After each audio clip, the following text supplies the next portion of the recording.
Nous sommes maintenant à Blois, qui a bénéficié d'une zone franche de 150 hectares dans les quartiers nord en 2004. Comme à Dreux, le projet s'accompagne d'un vaste programme de rénovation urbaine cofinancé par l'Europe et l'État.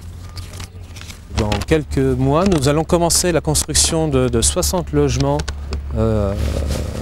avec 900 mètres carrés de locaux commerciaux au rez-de-chaussée.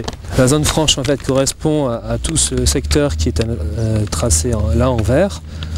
On est à 2 pas du centre-ville commerçant de Blois et à proximité également de la zone industrielle nord qui est accessible depuis l'autoroute A10.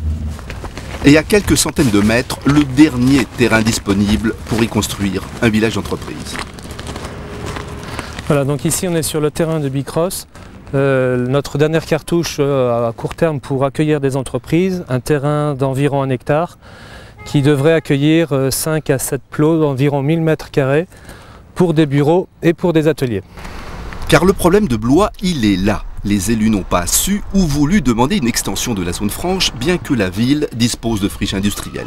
Alors, comment relancer l'activité économique des quartiers si on ne dispose d'aucun espace, là où le taux de chômage varie de 17 à 30% chez les jeunes?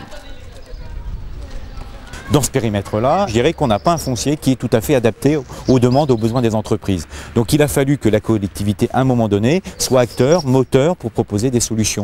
Une de ces solutions, c'est la création d'un village d'entreprise, inauguré depuis 6 mois et qui permet d'offrir aux porteurs de projets, aux créateurs, une réponse adaptée à leurs besoins. Seul espace disponible, cet immeuble dans le quartier de Bégon, aménagé par l'agglomération. Il compte une vingtaine d'entreprises de services employant de 1 à 3 salariés. Insuffisant quand on sait qu'en 2004, 64 porteurs de projets voulaient venir s'y installer, 104 en 2005.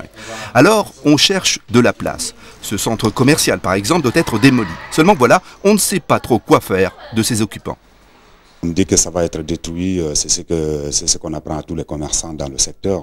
Et si le centre est détruit, on n'a toutes les promesses qui ont été données ne sont que verbales.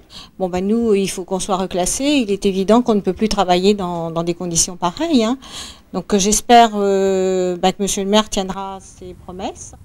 À Blois, Bourges et Dreux, si les zones franches n'ont pas créé de l'emploi pour la population des quartiers, elles ont au moins le mérite de recréer un environnement un peu plus favorable.